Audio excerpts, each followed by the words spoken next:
Hi, good afternoon. My name is Stan Price. I'm with the Smart Building Center, and welcome to our executive forum today, Building Electrification and GridInteractive Efficient Buildings. We appreciate your participation. This particular event is put on by the Smart Building Center, which is a 501c3 educational nonprofit organization based in Seattle, Washington. And we're really dedicated to the market development for smart and efficient technologies in buildings.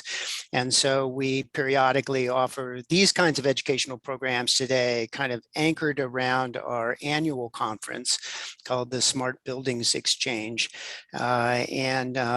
Actually, if you tune in, this is a two-part series. If you tune in next week, next Thursday, we'll have an exciting new announcement about Smart Buildings Exchange 2022. So thank you all for attending. We have a great audience today of folks ranging from building owners and managers, the development community, utility folks, certainly energy industry professionals and technology companies, which is, in our view, the right mix to have this conversation in order to fulfill our mission of making these kinds of smart technologies more prolific and relevant in the building space. In the run-up to this conversation, we asked if you all wanted to submit questions prior to this event, and a number of you did. Thank you very much for doing so. It's actually very helpful to us as the panel to hear what's on your mind. And to the best of my ability, I tried to incorporate the thrust of those questions into the series of things that I'm going to be posing to our panel today.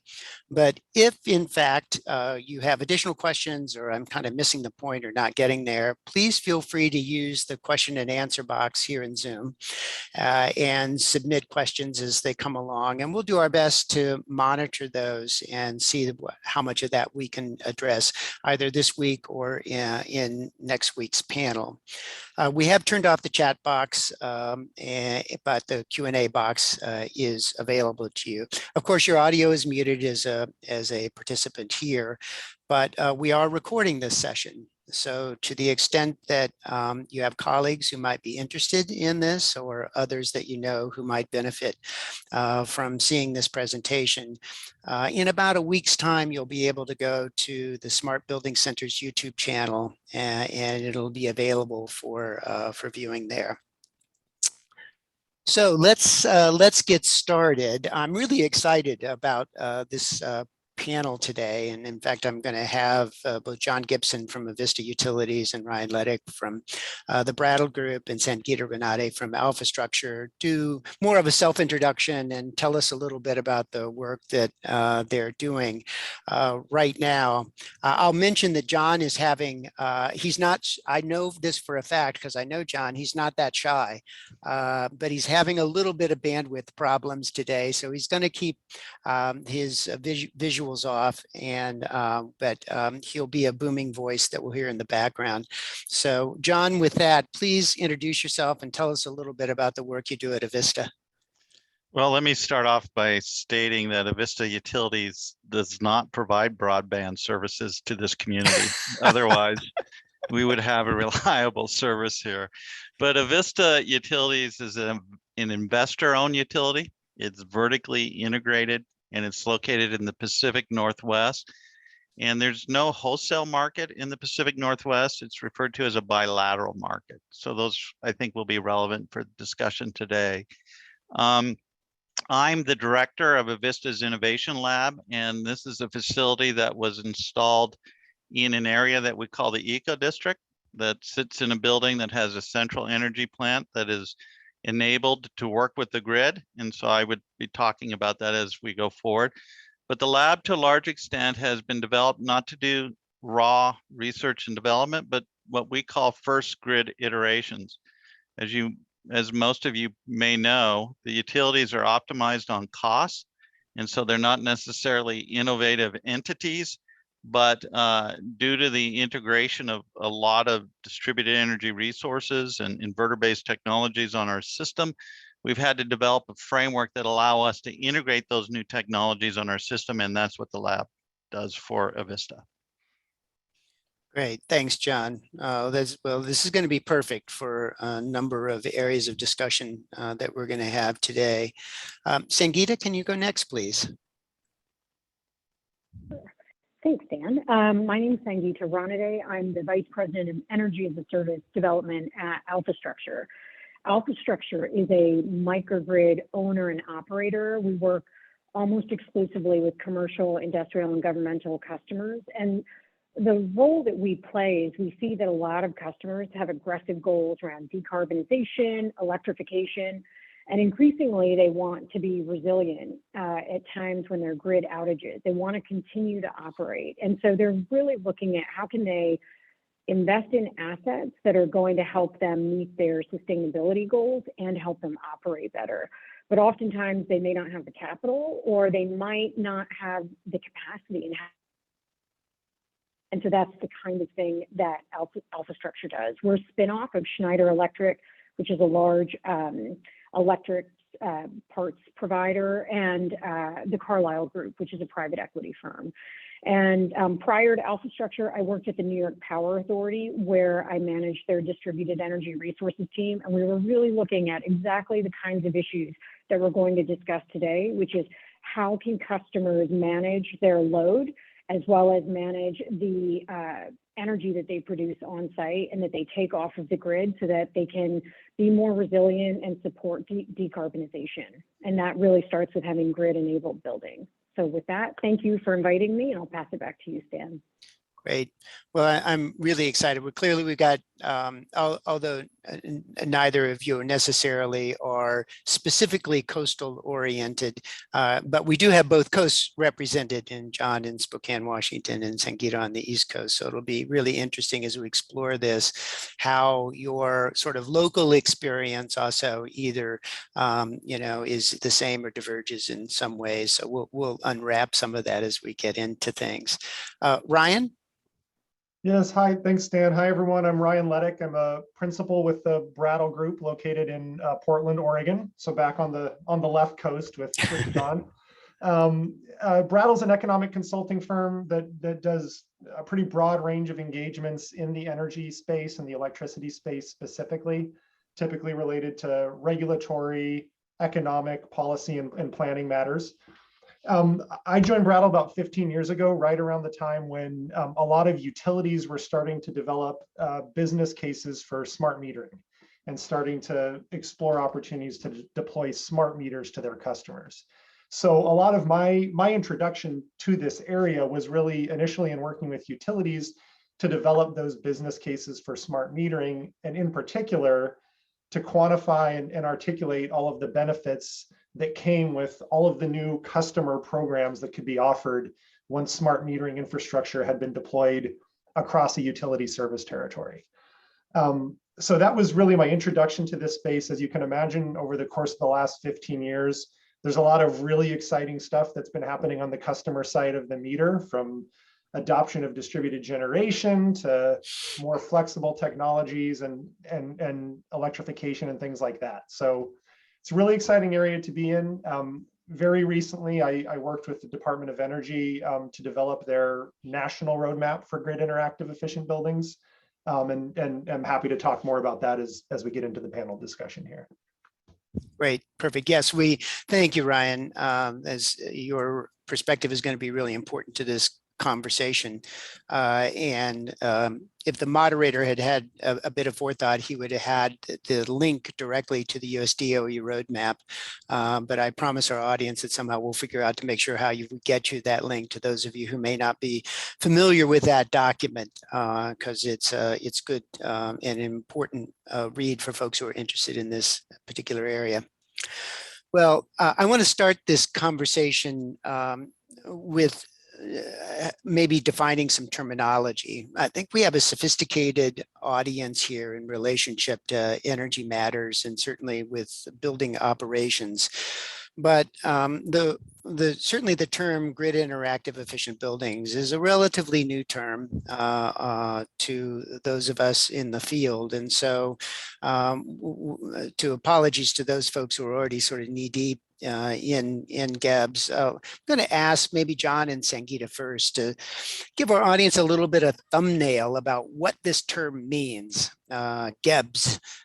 You both have practical experience with grid interactive buildings, but you're based on different coasts. So start us out by telling us a little bit about what this term means and how it's being deployed in your experience. John, can you start with us? Well, I was hoping Sangeeta would start for us in regards to this, because I'm hoping to learn from her, because it's relatively new term for us out here. So, okay, well, hey, yeah, I'm flexible, and so is Sangeeta. So we're going to make her go first. Well, first, let me start by just giving a shout out to Ryan about the DOE report, because it is actually a really good read and it's very accessible. And so I highly recommend it, because this term, grid-enabled buildings or grid-interactive buildings, it can be a little bit of a buzzword and can mean different things to different people. So I will just tell you, from my perspective and what I've seen in the industry, how I interpret it. The state of the grid is changing a lot, and we're starting to see a lot more renewables coming online, which are very affordable, but also very intermittent, meaning that they're not available all the time. And I know I'm telling you things that you already know, but what that intermittency is doing is creating an interesting opportunity where customers can use their buildings to sort of modulate how they use energy depending on when that energy is available. And so the thing about a grid interactive building or a grid enabled building, all it means is the assets that exist in-house. And think about an asset as, it can be the lights, it could be anything connected to the building management system, or it could be, things outside the building like the EV chargers and the solar and the storage. But it's any kind of asset that could be controlled remotely and could be controlled automatically. That doesn't mean that it is, but it has that potential to be controlled in that automated way. And the value that offers is sometimes, or increasingly, what we're seeing is the grid can change very quickly. And so grid-enabled buildings could change with it if those changes could be automated, obviously within set points that building owners and operators are comfortable within. But the idea is, if you have enough of these buildings sort of flexing their load in time with the grid, then you have a new grid resource. And for the operator, there's the potential to manage your bills differently and sort of create more control over what your bills look like. And so it certainly doesn't mean that a building has to be operated automatically, but that potential to do so during times of grid stress can be very high value to the grid and to all of the communities in the surrounding area. So I don't know, this I think is a good place to start discussion, because I'm very open to being pushed on that definition, and it might be incomplete, from where Ryan or John said. That's great, and sort of as a segue to John, I'll pose you use two terms, grid interactive and grid enabled, and I'm interested in exploring also the notion about whether these are interchangeable terminologies, or whether we're talking about some slightly different shades here in terms of, because I'm thinking about, John, as I turn to you, that we on the West Coast, or at least certainly in the Northwest area, have had some experience with demand response programs. But what Sangeeta just described feels like it's a different cut of cloth than traditional DR type programs. So, John, if somewhere in there was a question, respond to it. Okay, I think what I'll do is offer a perspective. And the perspective is from the utility. The biggest challenge that we have in the Pacific Northwest right now is affordability. And when we think about affordability, we think about how do we deliver energy every hour of the day? And that's essentially represents the capacity of our system. And what we find is that we don't utilize that capacity very effectively because, to be honest, often it's a completely underutilized resource, the grid, but on that peak consumption day, we can deliver the energy. So the question is, rather than just passive load, which we've looked at buildings or the built environment in general, could we look at it in a more active mode? Could they participate in a way to shift their consumption in a way that would better utilize the grid? So when I think of grid enabled and efficient buildings, I'm thinking about how can we leverage these load and generational assets in a way that would better utilize and therefore make the infrastructure more affordable to our customers. I'll stop there. No, that's great. And is there a specific practice? I mean, Sangeeta mentioned, sort of temperature set points as an issue of potential flexibility. Are there other ones, just as an illustrative basis, that are top of mind, that when we think about operating buildings, that is a pool of this sort of demand flexibility? Are there lighting issues? Are there other process related things? What other things come to mind that create this sort of load flexibility? So is that a question to me, Stan? Sure. Yeah, my response to that is storage, because I would like the building either be thermal or electric storage. I would like the building to preheat and pre-cool in a way that would allow it to shift its consumption at 2 in the morning rather than 6 in the morning when everyone is getting on the system. So that ability to shift when you draw from the grid and you can store it locally and then consume from that throughout the day is, I think, the most beneficial asset to the utility. Okay. Sangeeta, Dan, do you can have I, anything? just piggyback? Mhm. Yeah, so, I completely agree with John about storage being a great asset. I also think any non-critical business load could potentially be something that could be flexed or adjusted as needed. And, I think for like say a classic commercial office building, they say, anywhere from 5 to 15% of that load is not business critical. And so, in an ideal world, grid enabled building, if it's flexing its load or making adjustments, it's doing it in a way where the occupants don't even notice, right? Because it's happening so quickly or so subtly that it's just not perceptible. Look, every organization exists to serve whatever its mandate is, and it's not to be an energy company unless they are actually an energy company. And so I think the idea is, can we use like little bits of different buildings load, but when it's aggregated, it becomes something really valuable to the grid. And I think once customers are comfortable using their non-critical load, then they have a choice about whether or not they want to look at something like process load. But sometimes that can feel a little bit intimidating because that is so business critical. Right, right. Thanks to both of you. Ryan, I'm going to turn to you. You're one of the authors of sort of a foundational document now that's on the table for GEBs technology. Anything that you would add from a sort of definitional context here to what we've just heard? Sure. Yeah. I mean, I think, like John and Sangeeta, I personally tend to get very excited about the flexibility aspect of GEBs. I think that's really the emerging area, and for the reasons that Sangeeta described around renewables integration, there's clearly a huge untapped opportunity there.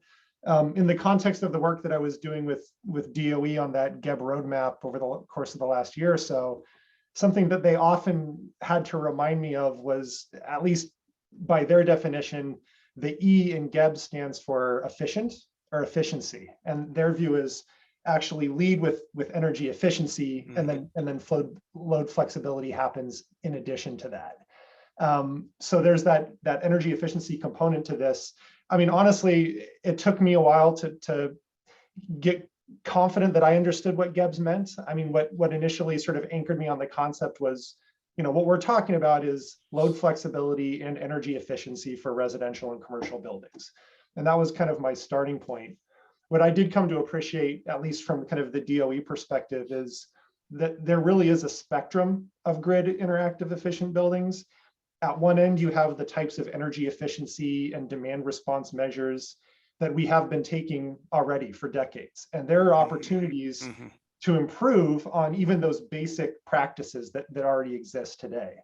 And then DOE's vision, kind of the spectrum goes from there to more advanced concepts around integrating technologies in a way that they provide both energy efficiency and flexibility in a way that's optimized. Or DOE also is, their mission in a sense is to push the envelope on technology development and R&D. So they're also very focused on, what are those technologies that aren't commercially available today, but are on the horizon and could be game changers from a, building energy management perspective, whether that's new materials that facilitate thermal energy storage, to John's point, or something else. So to me, that I think, the kind of the two takeaways here are energy efficiency is I think is as big of a consideration as load flexibility. And then, there's not a strict definition of GEBs. It's really a spectrum, and we're always trying to push things further up toward that more advanced state. Great. That's great. Thank you for that clarification. I think it's important that the E portion of this acronym not get lost as somebody's sort of been around the energy efficiency industry for a long time. It's important to know that that is still really the kind of foundational or the cornerstone of this strategy, is deploying efficiency and then seeing how the resultant loads that are left over can flex in relationship to providing these sort of grid opportunities. Okay, so GEBs is GEBs. That was perfect. GEBs is one term in our event title. The other one is building electrification. And this would may be self-explanatory, right? It's not that complicated. Building electrifications it could be as simple as it sounds. Just, we're going to meet, the building or almost all the building services with using electricity. But Sangeeta, let's just turn our attention to this for a second or two, and wondering if there's a little more to that term than meets the eye, thinking about obviously traditional loads of space heating and water heating, but is there more going on here in relationship to building electrifications? I'm thinking about everything that range, we've already brought up storage issues, but thinking about electric vehicle charging and other things that are really now becoming more top of mind for facility managers across the country. So unpack us a little bit with this term, building electrification. Yeah, so building electrification is really interesting because you're starting to see it not just in, say, the goals of, say, building operators and owners, but also you're seeing like a policy push to electrify buildings. And the reason is because the grid is becoming cleaner. And so in order to hit some greenhouse gas goals that states or localities have, they feel that if they push building electrification, as these buildings move on to using more power from the grid, they are becoming cleaner because the grid is becoming cleaner. And this is actually, so that is driving the increase in the use of electricity, but then there are also just brand new ways of using electricity. They're starting to see just big upticks in the need for EV charging. And the implications of that for a site can be really significant. So it's, the challenge is we know it's coming. The question is just when and how do we prepare for that, right? Is there enough power being generated? How do you do it cost effectively? I think John hit on this affordability issue, which is really important. When we talk about affordability in New York State, we consider a household living in energy poverty if they spend more than 15% of their income on their energy bill. And that's a lot. I mean, imagine $15 of every $100 that you bring home is going straight out to your power bill. And so this question of how do we electrify, have a cleaner grid, and do it in a way that doesn't break the backs of our customers that's just really important. And there's a pathway there. There's a lot of discussion that has to happen. It comes down to which technologies are involved, but also it comes down to rates and policy as well. It's a really challenging problem to solve, but it's a really interesting one too. And there are a lot of different solutions being tested out in different localities. But when we talk about electrification, a lot of that is getting pushed by a combination of goals and city or state policy. Yeah, thanks. I'm glad you brought that up. I'm going to sort of open this next area to all three of you. Certainly your point that building electrification is something that can have two separate but related drivers. You know, the market could just be pushing in this direction because individual building owners or enterprises are sort of addressing some of their greenhouse gas targets by looking to move towards building electrification. And as you mentioned, there's also a driver that is the policy and regulatory side, where this is being pushed by state or local regulation. So both of those things certainly are accelerating the notion of building electrification that we're actually seeing on the ground in the marketplace. So it seems to me that this at some point does clearly present some challenges for utility capacity or, you know, coincident peak management related issues as more and more buildings rely or lean into electricity for their services. So the question is GEBs technologies maturing at a sufficiently rapid pace in order to keep up with this sort of movement towards building electrification? So is this going to be a solution? And sort of the underlying question I'd like all three of you to address is, can building electrification succeed without some form of GEBs?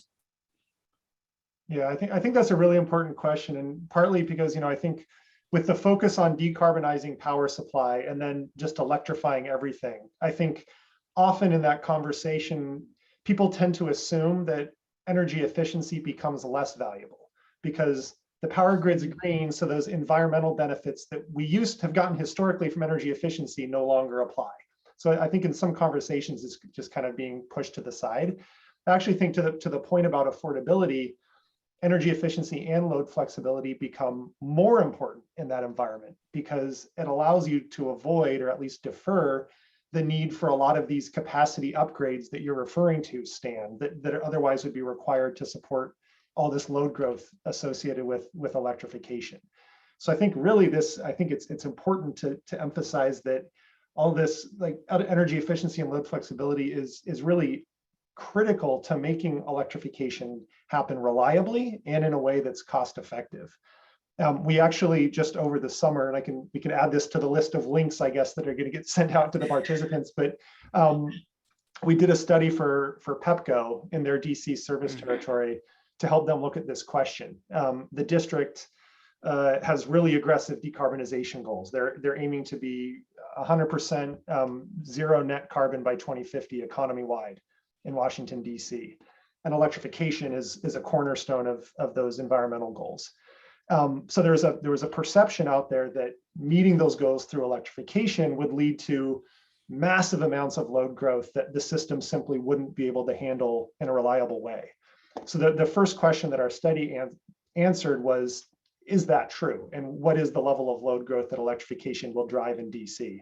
And what we actually found there was kind of looking at the system peak level, that load would grow at a rate of about 1.5% per year out through 2050 on average on the DC system, which is definitely more than PEPCO has experienced over the course of the last couple of decades, but is not, you know, wildly outside the range of load growth that they as a utility have managed historically. So kind of the first takeaway was, yes, load growth will increase in its pace, but not at levels that are entirely unprecedented from the industry standpoint. Then the second step of our analysis was to look at the extent to which energy efficiency and load flexibility could mitigate some of that load growth and make it more manageable. And we actually found that with a plausible portfolio of options that largely exist today and are commercially available, that load growth rate could be brought down below 1% a year, which is pretty standard from a utility standpoint. So I'll stop there, but kind of the point is just to highlight how the important role that EE and load flexibility can play in this environment. Yeah, John, you're in the wheelhouse on this question. Your thoughts about this question? Yeah, and I'll make a concession right up front. Avista Utilities is a dual fuel utility. We're located in Spokane, Washington, and it's not uncommon. In fact, 3 weeks ago, we had weather temperatures below zero. And would provide the comfort and warmth that's necessary for our customers. But to get back to the question in regards to grid-enabled buildings, I don't think you can lead with electrification. I think you have to bring on this capability, this flexibility to be able to help modulate, I think to use Sanchi's term, but to modulate those peak demands. I'm surprised to see that it's only 1%. If we were to eliminate natural gas from our electric system and bring in electrification of vehicles, I can't imagine it not being significant. 1% seems fairly optimistic. Yeah, and actually to your point, John, something I should mention is PEPCO, DC is not a winter peaking region, right? So one of the advantages that they have is their load in the winter from heating electrification can grow without having any impact, at least on their bulk system peak, right? And you don't have that luxury in the Northwest. So that's one important difference is summer peaking utilities have a little bit of a buffer that they can work with that utilities in winter peaking regions don't have. Thank you, Ryan.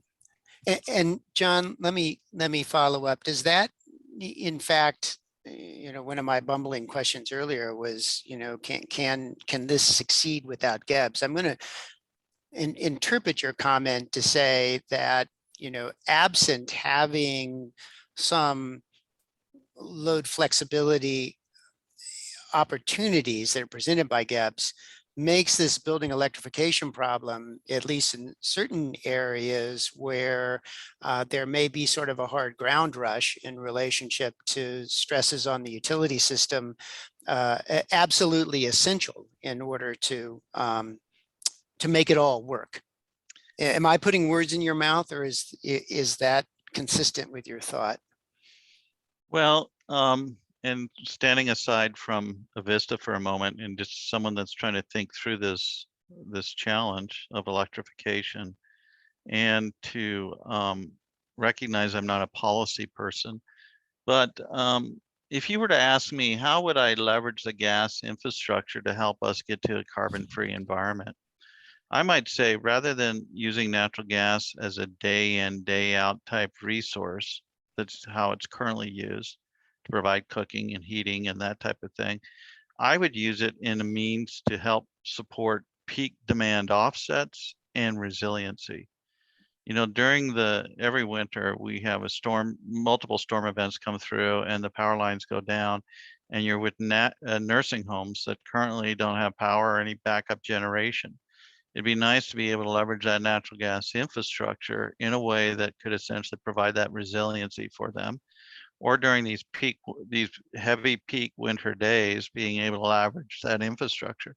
And then what that does is that provides an opportunity for us to bridge that infrastructure and that investment. This community has made that investment in that infrastructure to some alternative fuel that might want to be able to leverage that infrastructure. Rather than just abandoning it and letting it go away, there may be a path forward to say, we want to eliminate all carbon. And what is that fuel of the future? Could it leverage that infrastructure if we just had that period of time to bridge between those two interests? Thanks, John. That's great. Can I Yes, piggyback please. off John's comment? I actually think that's really important. I mean, one of the things that we've been looking at is the use of renewable natural gas, which sometimes people assume that means hydrogen, but actually if you can capture, say, methane off of a landfill and treat it, and then you can use that in a natural gas pipeline. And the value is methane is really damaging in terms of its global warming potential. So when we can repurpose it as renewable natural gas, it's really high value in terms of reducing the carbon intensity of the gas that's in the pipeline. And it's and you're taking advantage of infrastructure that already exists. It's not as cheap as fossil fuel-based natural gas at the moment, but it is an interesting opportunity in the future, and it's certainly technologically available. It just needs to become more commercially viable. And I think that's what's interesting, is trying to find these opportunities that take advantage of what we already have in place. Wonderful. Well, thanks you all. I want to turn this conversation to two areas that I think are important. One is this sort of a question of scale here, sort of what sort of scale do we need in order to make GEBs kind of a relevant solution to what we want to achieve. And the other question is about rates. And so I'm gonna start really with this scale question, presuming that we would all agree that for GEBs to be relevant, this can't be one small demonstration project, somewhere that this, and I think you alluded to this earlier, Sangeeta, this has to be a cumulative effect of a number of buildings aggregating together in order for it to be a sufficiently impactful resource. And then we'll get to the rates question. But John, you've talked to me about scale from two perspectives, both energy production and then grid operations.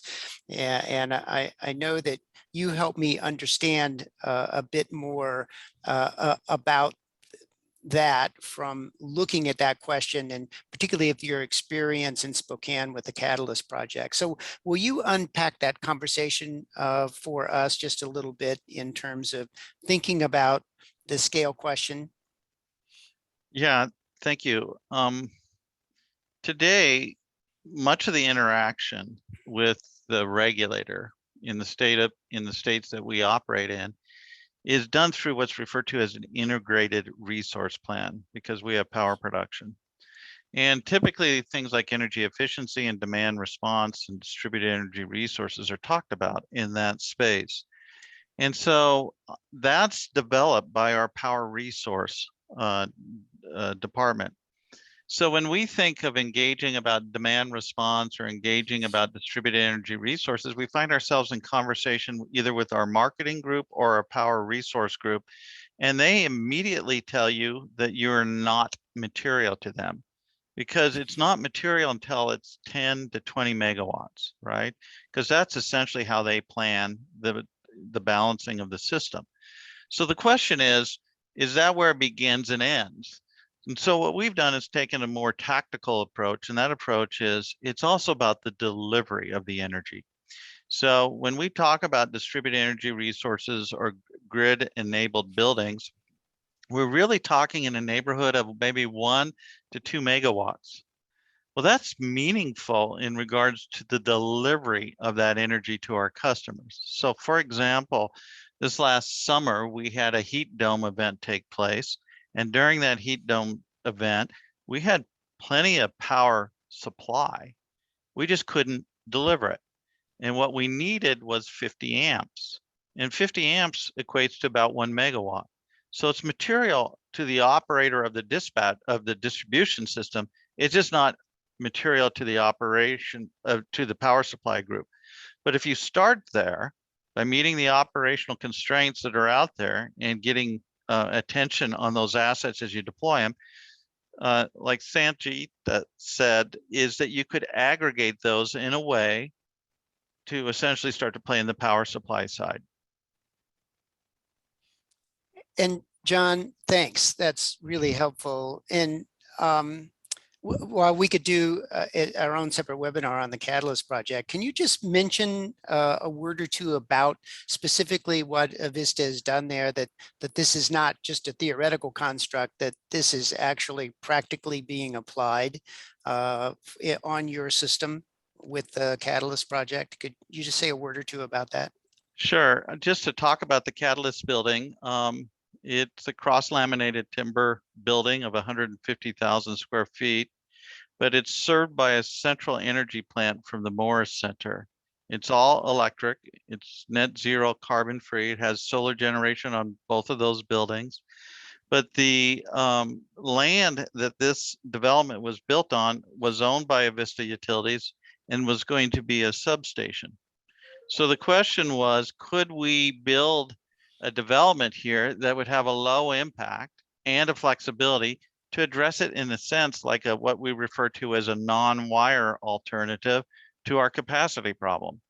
And so we're using the Morris Center, the energy plant, and the Catalyst building, and 2 additional buildings will be added into the eco district to provide that operational capability or interaction between the grid and the built environment to see how we might be able to leverage these types of resources for what we call non-wire alternatives.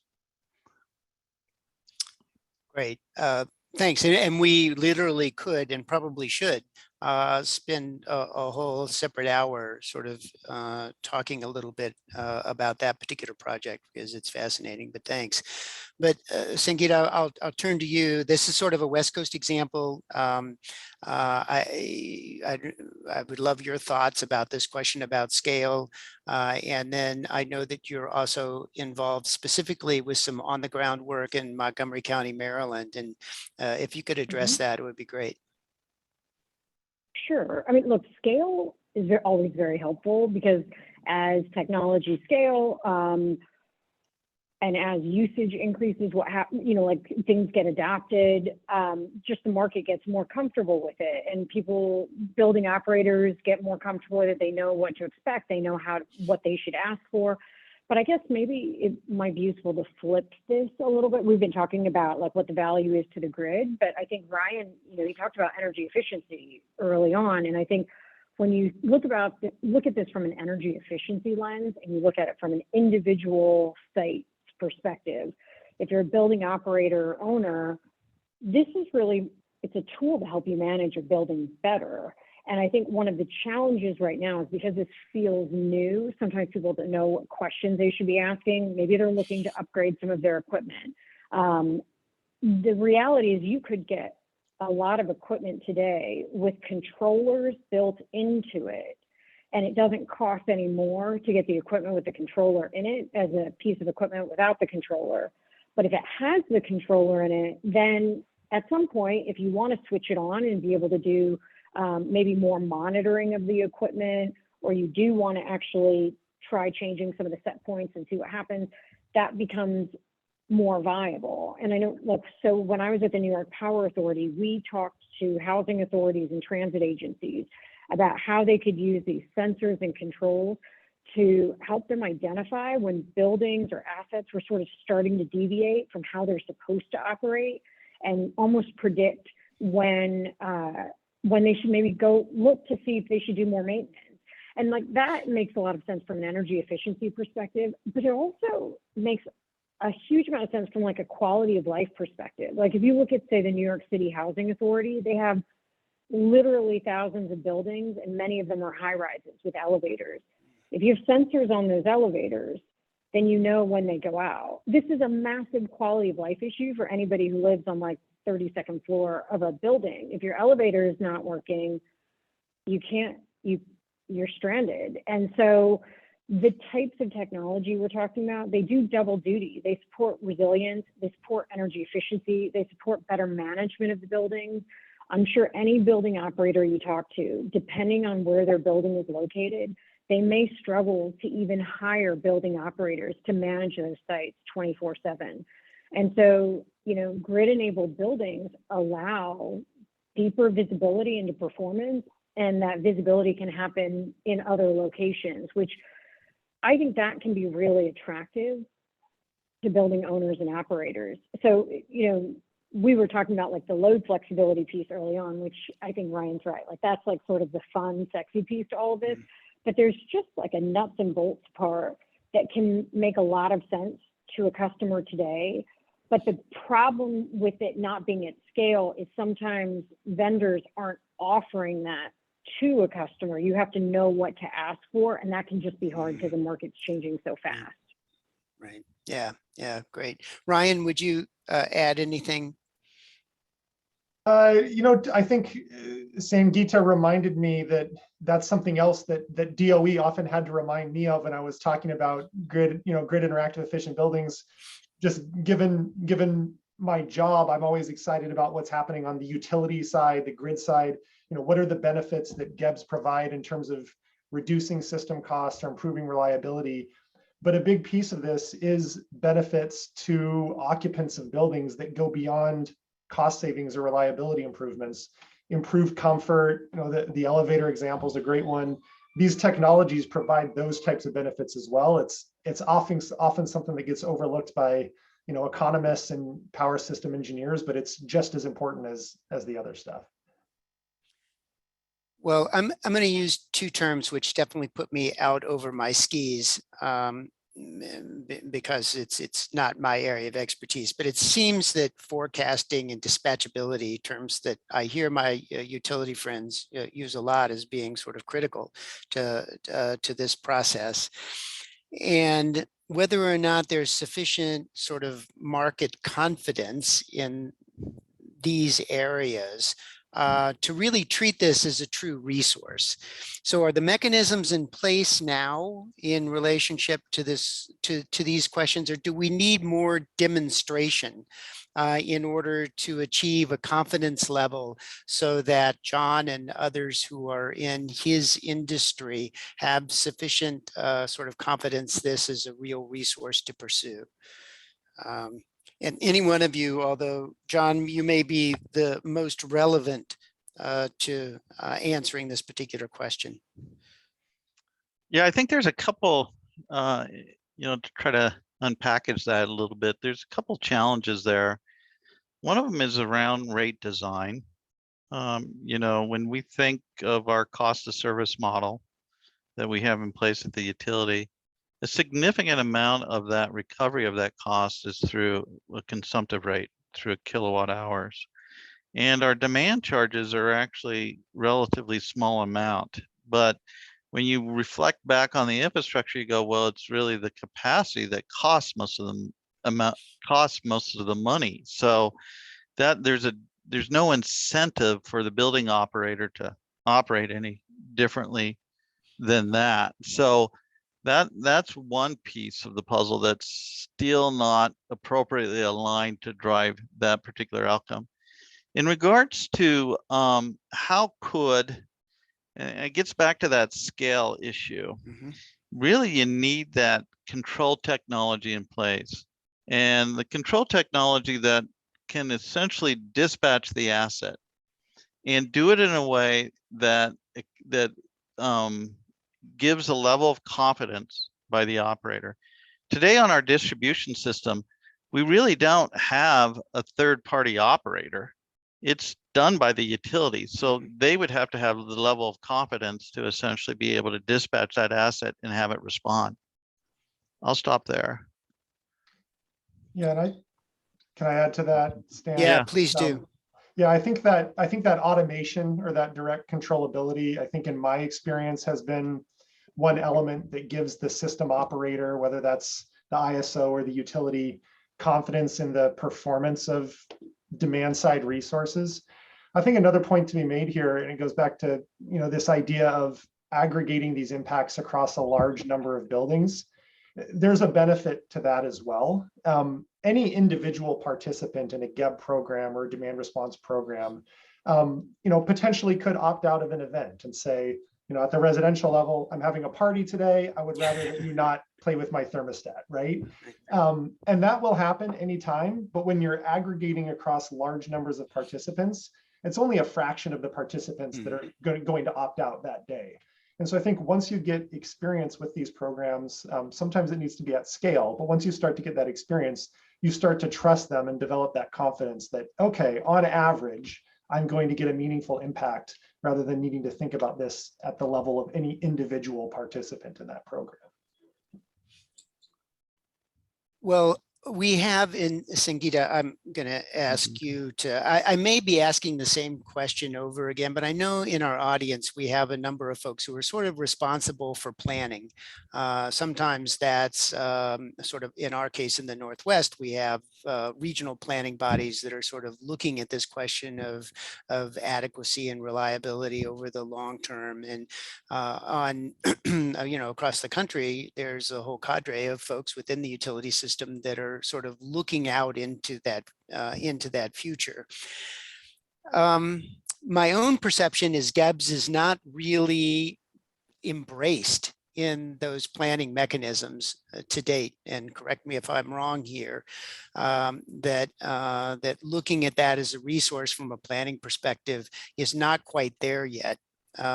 What needs to be done in order to get more sort of widespread adoption of this into the toolkit for planners on a going forward basis?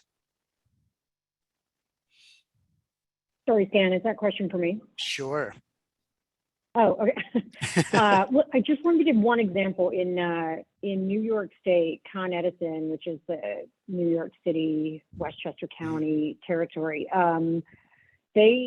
Actually, they're not the only one. Every utility, I think, in New York State in 2021 launched a program which they called Automated Dynamic Load Management, and it is a demand response program. It's just a updated demand response program. So typically the way demand response works is you get a call maybe 36 hours before an event is called, and the utility can predict that the grid is going to be stressed because of the weather that they're anticipating. So what the utilities in New York State wanted to test out is, could they do a call in a much shorter window and get assets to respond? And some of this was they just wanted to test out what level of comfort and interest was there from customers, to how much would it cost to get customers to participate, and then 3, getting at this issue that John was talking about earlier around like how reliable are these resources? Can we count on them when we need them? And so the window that they offered was like, could you dispatch within 10 minutes of getting a signal, getting a call? And so that really means it has to be like an automated response. You know, it's hard to sort of run around and switch everything on and off in a building if you get a call within 10 minutes. And so they tested it out in 2021. They have not released the reports on how that went, but it was the first time. The whole thing was brand new, but I think it's like, it was a foray into seeing, can these buildings be an asset in the short term? And what it does is it starts getting customers to think about new revenue streams that they could be exposed to. Like then they might start saying, well, I want to install this generator for resilience. Can I get a generator that's got a control in it so that I could respond to this signal? Because, you know, presumably the payouts are higher. Oh, and that's also better for me because now I can test my generator every month, and which I need to do to keep the warranty valid. You know, like it starts to spin off all these additional benefits. Now, ideally, we move away from generators because they're not necessarily the cleanest resource, but from a resilience perspective, we know that lots of customers need them right now. But so it's just like, it's a foray into this space. And so I think this issue of dispatchability and reliability of these assets will start to become clearer as there are opportunities for these assets to perform in the market. Great. John and Ryan, any additional thoughts before I pry the lid off of the box for a discussion about rates?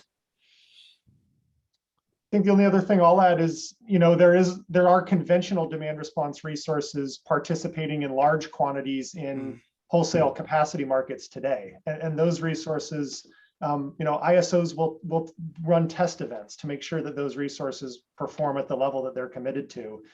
There's publicly available information on that. And I think we've seen that demand response performs very well under those circumstances. So that's conventional DR. I think we're talking about more advanced concepts here, but hopefully that starts to develop some confidence that customers and buildings are a dependable resource. We just need to keep pushing things forward. Yeah, I mean, the term demand response is kind of applied in a variety of ways. So when we think about it in the operational context, it would have to be specific to a circuit on a particular period of time. So how is that done? And then the second is otherwise, if there's scale, if it's a power supply group, they just call a company like Inland Paper and just say, we'd like you to turn off your motors, right? And then you got 20 megawatts. So that's, I don't know if that's the target. The target is really, can we get individual buildings participating? And it would be material if you knew what circuit they were on. Great, that's a great point. Thanks, John. We could keep going on this scale issue, but I feel that we really need to talk about this rate question. We sort of had a sort of an opening salvo there, and I think John mentioned the sort of traditional way in which we've approached rate design for decades and decades, not only here, but other areas of the country in relationship to kind of cost optimization. And so maybe the softball question, and Ryan, I'll have you start off here, is whether or not that sort of rate structure is ever going to be sufficiently motivating to building owners to sort of deploy this technology, or if not, what kinds of rate design do we need in order to make this happen? Yeah, so I think at a high level, there are two ways to provide building owners, building operators with a financial incentive to provide the type of efficiency and flexibility that we've been discussing for the last hour. One is through the rate design, and for that to happen, really those rates need to be time varying, right? We can't have the just kind of flat volumetric rates that we have today. Those aren't providing an actionable price signal to buildings. So kind of the first step on the rate side is getting those rates to better reflect costs on the system in a way that encourage more efficient consumption of electricity by buildings. That will appeal, I think an advantage of that is that once you have that at scale across the country, that creates opportunities for buildings to respond directly to those prices, or to have a manager come in and help manage the building's energy use around those price signals, or to install new technologies that basically automate that for the building.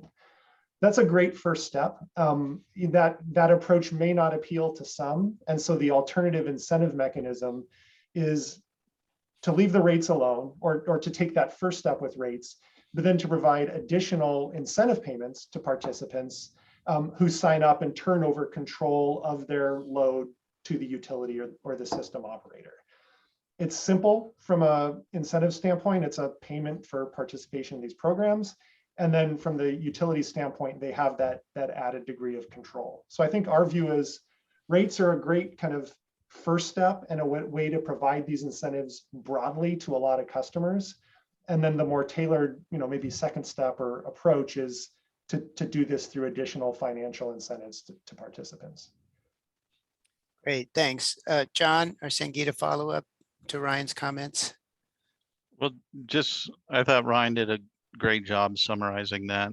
I think those are good steps forward. There is some concern about time of use because it's something that has to be developed ahead of time, and it can be meaningful or not meaningful when you need it.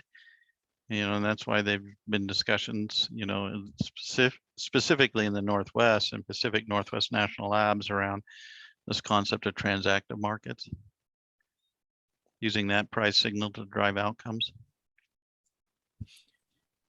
And do either of you agree to Ryan's notion that this potentially is a two-step process, that looking at this question of reconfiguring the way we structure rates may be a necessary but not necessarily sufficient step, that and we're going to talk more from the building owner's perspective by way next week. Our panel will be built around notions of sort of the value proposition from the building owners, but you all are just as valuable to this conversation, that the notion that some sorts of incentives may also be a necessary condition in order to sort of make this transition happen. Thoughts about that, John or Sangeeta?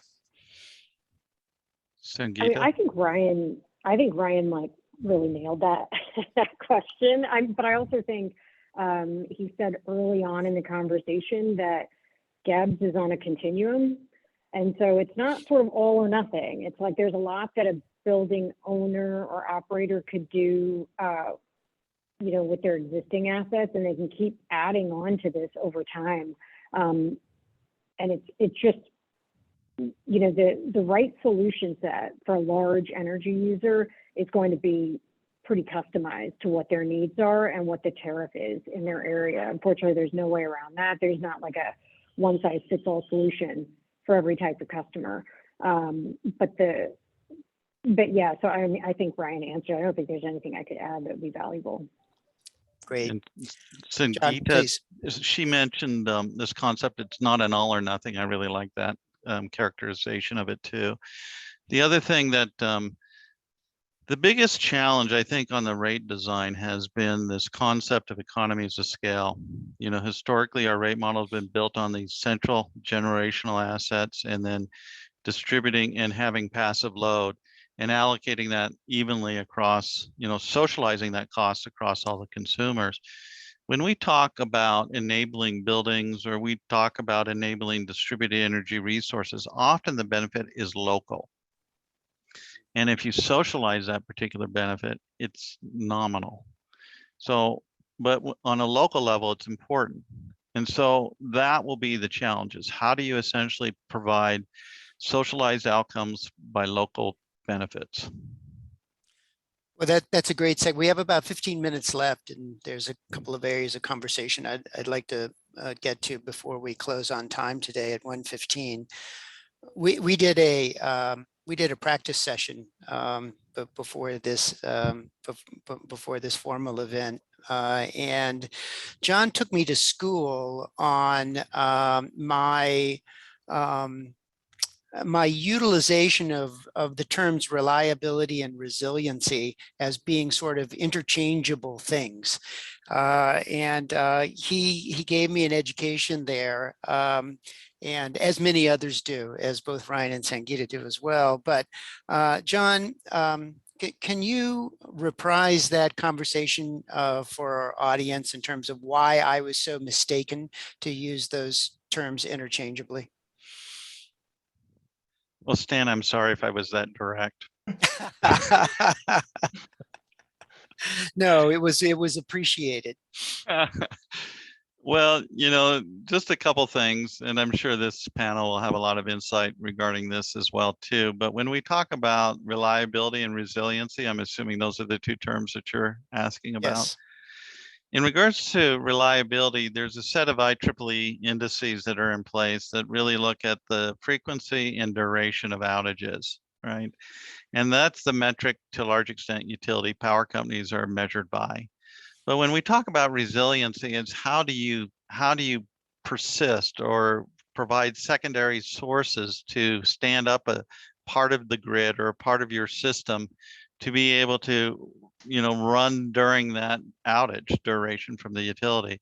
And that to me is more around resiliency. And there's no metric in place for the utility. There's no value proposition from the utility. There's no way to essentially deploy it. And Sangeeta has been talking about them implementing microgrids. So I'm interested in hearing from her how she looks at that value proposition. Yeah, sorry, I was on mute. Yeah, so resilience is really about being able to respond to an unexpected grid outage. It could be a weather event, like we always talk about Hurricane Sandy, and how in New York, which is where I predominantly work, how would we handle responding to the next Hurricane Sandy? And increasingly, these are happening more frequently than we anticipated. But I think that look, we look at this on a very site-by-site basis. Like, where does it make sense to build in resilience? And, you look at that from the perspective of, is it critical infrastructure where the resilience offers a huge amount of value because that site needs to be up and running, whether it's an airport or a hospital system or a wastewater treatment plant?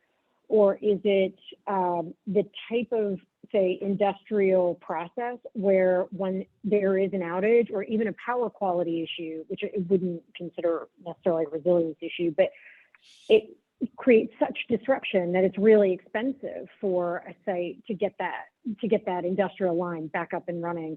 And when you can put that cost to it, then you couple that with any sort of decarbonization or sustainability goals that an organization has, you might be able to make the case to do some sort of installation that solves both problems.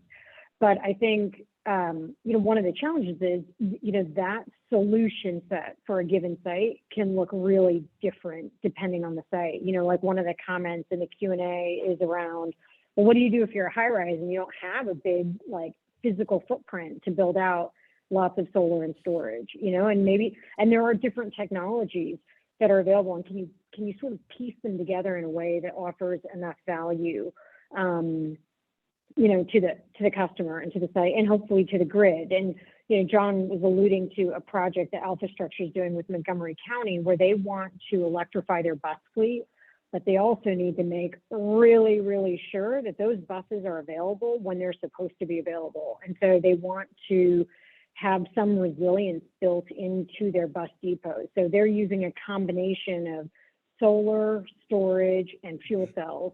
So the fuel cells are providing sort of that constant load to make sure that they can have those buses available when needed and that they can be fully electrified. And look, they're staging this. It's not all at once, but they're starting with one bus depot, seeing how it goes, and then moving to other sites. But I think that the challenge, just to be clear, is it is not a one-size-fits-all solution.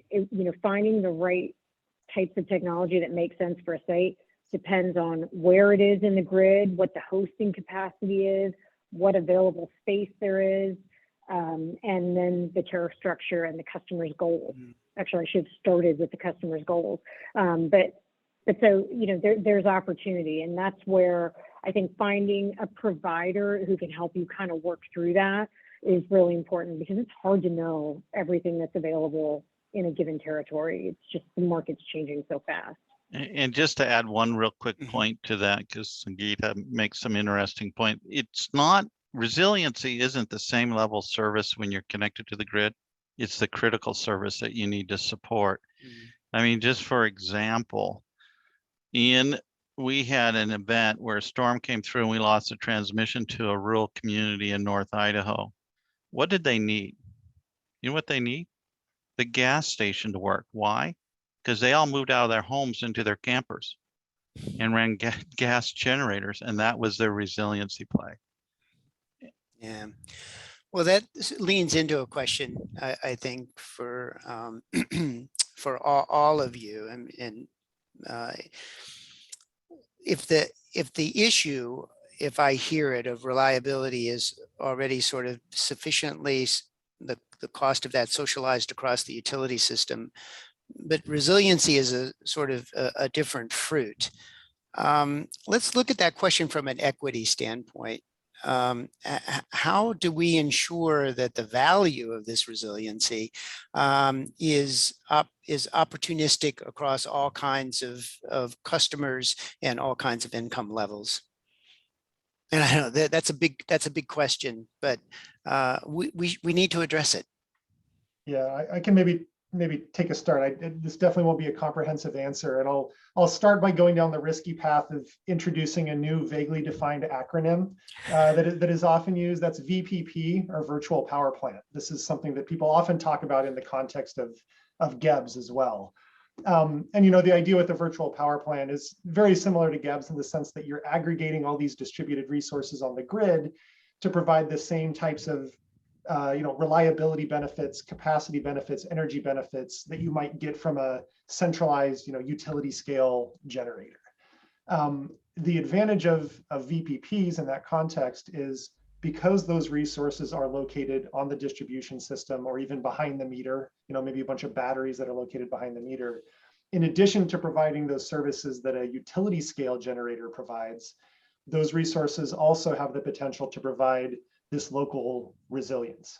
So, I think there's an opportunity here to consider those resilience benefits in the context of broader utility resource planning, and think about, rather than building the next, gas peaking unit, can we get the same benefit, but by deploying distributed energy resources in locations that need improvements in this local resiliency?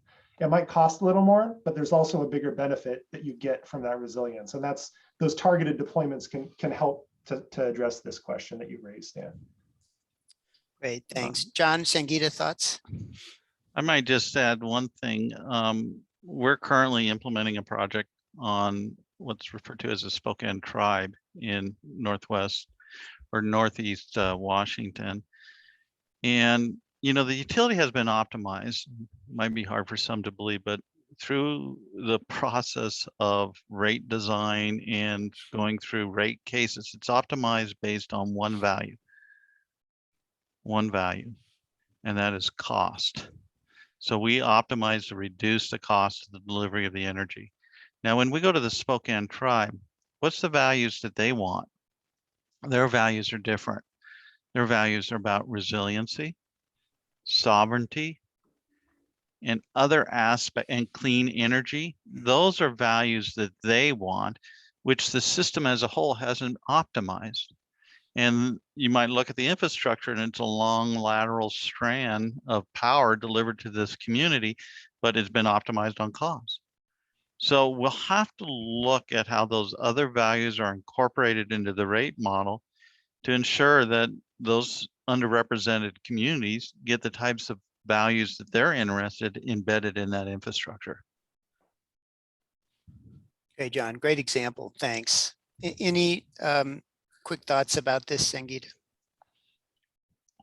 Just only that, look, I don't work in the residential space, so I can't speak to it with the same fidelity that the others can, but I do think there is a lot of capital in the market right now to support energy projects. And I know there's been a lot of discussion about, could we use some of this capital to underwrite the cost of getting, say, energy efficient equipment in low to moderate income homes, and then aggregating those assets to participate in a virtual power plant, like Ryan was saying, so that then the revenue that's generated basically covers the cost of getting that equipment installed over time. So that's kind of like a complicated workaround. But Jigar Shah, who is the head of the loan office in the DOE, has talked about this idea a lot. And I think it's a really interesting way to get these types of assets installed in households that may not be able to afford them on their own.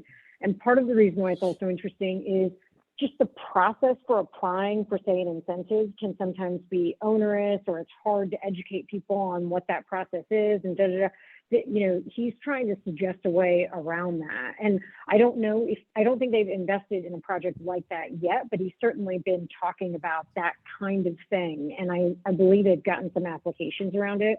So we might start to see more, because I think that equity piece, while we haven't cracked the case on that, it's part of the discussion in a way that I don't think it has been in the past. And so I'm quite hopeful that we'll come up with better ways to make these types of solutions accessible to the broader public.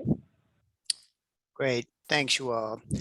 Well, this conversation could go on for for a long time for me, but we only have a couple of minutes. So I'm going to end in truly a lightning round, which means each of you are going to get a literal 30 seconds to answer the question.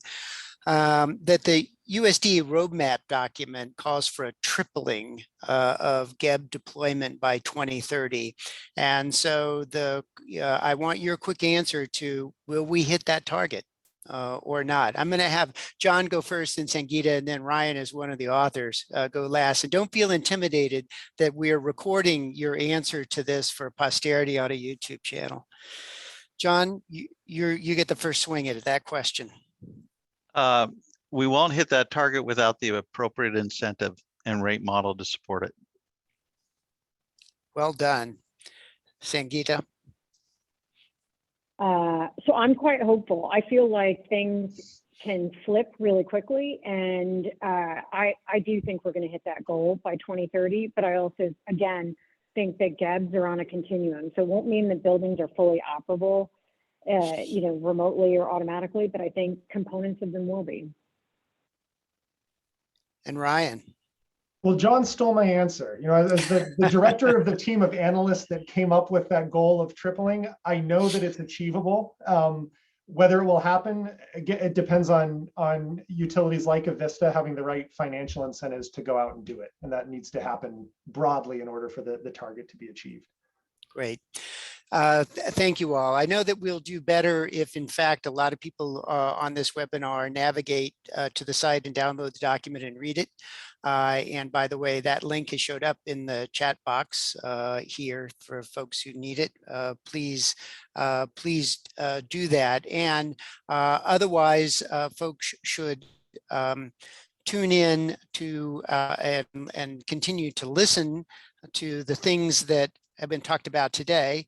And if I can share my screen, tune in again next Thursday, February 24th from noon to 1:15, and you see an equally bright group of people who are going to be getting together talking about this question. This time, maybe perhaps a bit more from the building owner perspective.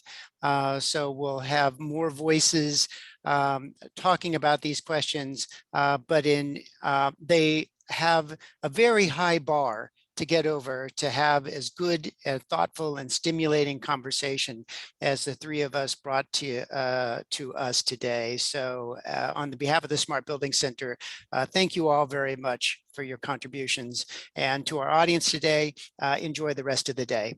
Thanks so much. Thank you. Thank you. Bye-bye.